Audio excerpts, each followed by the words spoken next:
So, in terms of then this quarter of 1% that have seen these vast gains, are most of them like the Zuckerbergs of this world, people who've sort of invented things and invented a whole new aspect of social media, or are these more?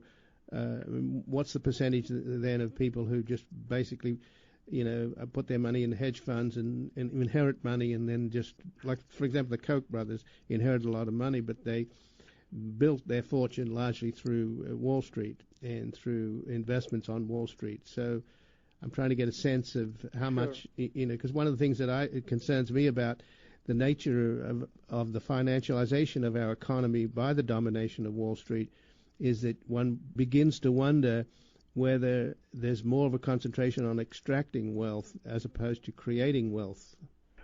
So yes, I have a separate paper where I look at the very top earners, the top 0.1% and up. And what we see is in that group, actually, there has been a pretty dramatic change in the last 30 years.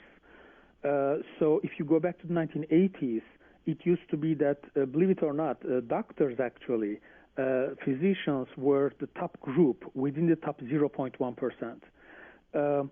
And right now, the number of doctors have fallen pretty dramatically to about 10% of that group.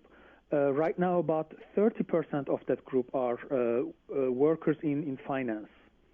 But the remaining 60% are pretty widely distributed. There are lots of lawyers.